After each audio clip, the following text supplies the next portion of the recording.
I feel it's important at this juncture that we prepare for the long pull. The situation was desperate.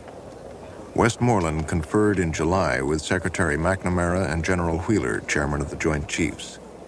He had asked for an immediate troop increase to 125,000 men, 200,000 by year's end. Johnson approved the request while McNamara was in Saigon. The president then had a series of high-level meetings, staged as a genuine debate, to seek consensus on the decision he had quietly made. I remember him turning to Wheeler and he said to him, "You're asking for 200,000 more men now. What happens if in 2, 3, 4 years you ask me for 500,000 men?" A very prophetic statement. "What do you expect me to do? How can I respond to it? What makes you think Ho Chi Minh won't match us for every man we send in?"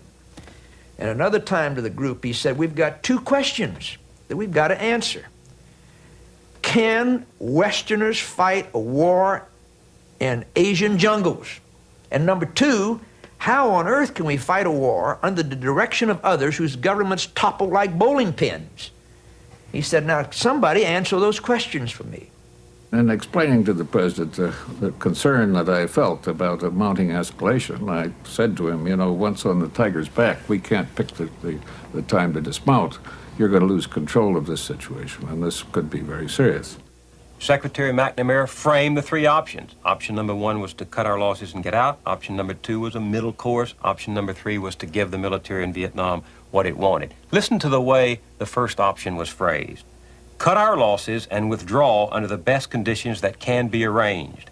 Almost certainly, conditions humiliating the United States and very damaging to our future effectiveness on the world scene.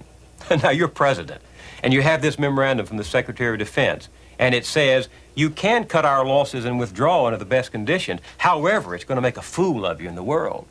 I mean, that was an option, the very framing of which presumed its rejection. Our reputation as a nation consisted of many things, not the least of which was that we had some sense of perspective and therefore had some judgment, while many of our allied countries were beginning to think that we were out of our minds to pursue such a futile war. Peace has been maintained because people in certain other capitals would say to themselves, "Now look, comrades, we'd better be a little careful here because those damned fool Americans just might do something about it." If that question in their minds got to be a sense of certainty that we would not do something about it, then I think we'd be exposed to very great dangers.